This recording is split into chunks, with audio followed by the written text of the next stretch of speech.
So today we're going to dive into this really profound and honestly fascinating clash of ideas right from the heart of Islamic tradition. It's a debate about one of the most powerful concepts you can find in any faith. What does it really mean to be a saint? All right, let's just jump right in with the big question, the one that thinkers have been wrestling with for centuries. What is it that makes a person a friend of God? I mean, is it about having some kind of mystical insight, some cosmic power, or is it all about perfect, unwavering obedience to the letter of the law? Okay, so to really get what's going on here, we've got to talk about a key concept, walaya. That's the Islamic idea of sainthood. It literally describes the state of being a wali, a friend of God, someone who has this incredibly special closeness to the divine. But as you're about to see, how a person gets to that state, well, that's where we get a major intellectual showdown. And this whole debate, you can really see it best through the clashing worldviews of two absolute giants of the 13th and 14th centuries. Their ideas have been echoing through Islamic thought ever since. So, in one corner, you've got Ibn al-Arabi, the visionary mystic famously called the Grand Master of Sufism. And in the other corner, you have the incredibly rigorous text-focused jurist Ibn Taymiyya. Each of them came up with a profoundly different and totally compelling answer to our question. First up, let's unpack Ibn al-Arabi's vision. And let me tell you, it is this breathtaking, cosmic idea that centers on what he called the perfect human being. You see, for Ibn al-Arabi, a saint isn't just some really pious person. No, it's way bigger than that. They're a cosmic necessity. He uses this amazing metaphor, saying the perfect human is like the seal on a king's ring. It's the very thing that validates and protects the entire kingdom. So in his view, the world is literally held together by the presence of a person like this. He had this incredible term for this person, al-insan al-kamil, the perfect human. This person is like a barzakh, a bridge or an intermediary between God and everything else. They're like a living, breathing mirror that reflects all of God's attributes, a transcript of the cosmos. Because of this, they can actually have mastery over the physical world, which is how miracles happen. And get this, for Ibn al-Arabi, even if a saint messes up, it's not a failure. It's actually a divinely planned lesson that pushes them to an even higher spiritual level. Wild, right?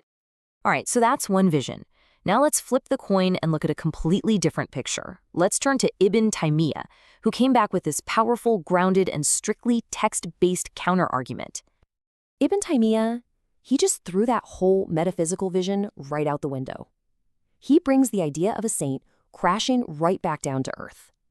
For him, a saint isn't some cosmic pillar holding up the universe. Nope. A saint is the ultimate obedient servant of God. And they're defined by their actions, not by some mystical state. And here's where they really split. It all comes down to the path you take to become a saint. For Ibn al-Arabi, it's all about gnosis, this direct inner knowledge, a mystical unveiling of truth he called kashf. But for Ibn Taymiyya, the path was pure, simple obedience. You achieve perfection by meticulously, painstakingly imitating the sunnah, the recorded life and habits of the Prophet Muhammad. It's the ultimate showdown between inner vision and outer action. So what does that look like in practice? Well, for Ibn Taymiyya, it creates this super clear, almost military-like hierarchy of holiness. Perfection isn't some abstract thing, it's a historical reality. The Prophet Muhammad is at the top, the most perfect human ever. Then come the first caliphs, then his companions. And here's the kicker. In this view, piety and the very possibility of becoming a saint actually goes down the further you get in time from the Prophet. Okay, this next part, this is where things get really interesting. This is their biggest, most fundamental disagreement, and it cuts right to the core of how we can even know God in the first place. What is the role of human imagination? So for Ibn al-Arabi, the mystic, imagination wasn't just, making stuff up. Not at all.